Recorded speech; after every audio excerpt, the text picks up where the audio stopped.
ಇನ್ನು ಬಾನು ಮುಷ್ತಾಕ್ ಅವರು ದಸರಾ ಉದ್ಘಾಟನೆಗೆ ಆಹ್ವಾನವನ್ನ ಪಡೆದಿರೋದಕ್ಕೆ ವಿರೋಧ ವ್ಯಕ್ತ ಆಗ್ತಾ ಇದ್ದು ಕುರುಬರಹಳ್ಳಿ ಸರ್ಕಲ್ನಿಂದ ಬಿಜೆಪಿಯಿಂದ ಚಾಮುಂಡಿ ಚಲೋ.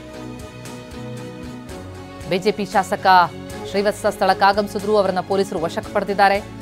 ಹೀಗಾಗಿ ಪೊಲೀಸರ ಜೊತೆ ಬಿಜೆಪಿ ಶಾಸಕ ಶ್ರೀವತ್ಸ ವಾಗ್ವಾದ ನಡೆಸಿದ್ರು. ಕನಿಷ್ಠ ನಿಂತುಕೊಳ್ಳೋದಕ್ಕೂ ಅವಕಾಶ ಕೊಡಿ ಅಂತ ಶ್ರೀವತ್ಸ ಕೇಳಿದ್ದಾರೆ. ನಾವಿನ್ನು ಪ್ರತಿಭಟನೆ ಶುರು ಮಾಡಿಲ್ಲ, ಆಗಲೇ ಅರೆಸ್ಟ್ ಮಾಡ್ತಾ ಇದ್ದೀರಾ ಅಂತ ಆಕ್ರೋಶ ಹೊರಹಾಕಿದ್ದಾರೆ. ಸುಮ್ಮನೆ ಬಂದು ನಿಂತ್ಕೊಂಡ್ರು ಕೂಡ ಅರೆಸ್ಟ್ ಮಾಡ್ತೀರಾ ಅಂತಂದ್ರೆ ಹೇಗೆ?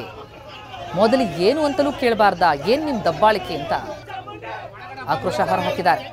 ಚಾಮುಂಡಿ ಬೆಟ್ಟಕ್ಕೆ ಹೋಗ್ತೀವಿ ಅಂತ ಹೇಳಿದ್ದೇ ತಪ್ಪ ಅಂತ ಪ್ರಶ್ನೆ ಮಾಡಿದ್ದಾರೆ. ಪೊಲೀಸರ ಜೊತೆ ಕೃಷ್ಣರಾಜ ಕ್ಷೇತ್ರದ ಶಾಸಕ ಶ್ರೀವತ್ಸ ವಾಗ್ವಾದ. ಪ್ರತಿಭಟನೆಗೆ ಮುಂದಾದಂತಹ ಶಾಸಕರನ್ನ ವಶಕ್ಕೆ ಪಡೆದಿದ್ದಾರೆ ಪೊಲೀಸರು. ಆ ಸಂದರ್ಭದಲ್ಲಿ ಈ ವಾಗ್ವಾದ ನಡೆದಿದೆ. ಸಾಹಿತಿ ಬಾನು ಮುಷ್ತಾಕ್ ಅವರನ್ನ ದಸರಾ ಉದ್ಘಾಟನೆಗೆ ಕರೆದಿದ್ದಕ್ಕೆ ಆಕ್ರೋಶ ವ್ಯಕ್ತವಾಗ್ತಾ ಇದೆ.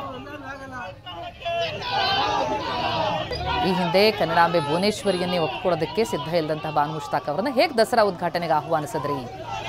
ಚಾಮುಂಡಿ ತಾಯಿಯನ್ನ ಒಪ್ಕೊಳ್ತಾರಾ ಅಂತ ಪ್ರಶ್ನೆ ಮಾಡಿತ್ತು ವಿಪಕ್ಷ.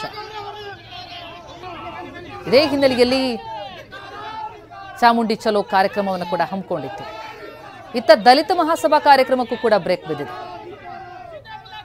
ಒಂದು ಕಡೆ ಚಾಮುಂಡಿ ಚಲೋ ಅಂತ ಮುಷ್ತಾಕ್ ಅವರ ಆಹ್ವಾನವನ್ನು ವಿರೋಧಿಸಿ ಬಿಜೆಪಿ ಚಾಮುಂಡಿ ಚಲೋ ನಡೆಸಿತ್ತು, ಅದಕ್ಕೂ ಬ್ರೇಕ್ ಬಿದ್ದಿದೆ. ಅದನ್ನು ವಿರೋಧಿಸಿ ದಲಿತ ಮಹಾಸಭಾ ಕಾರ್ಯಕ್ರಮಕ್ಕೂ ಕೂಡ ವಿರೋಧ.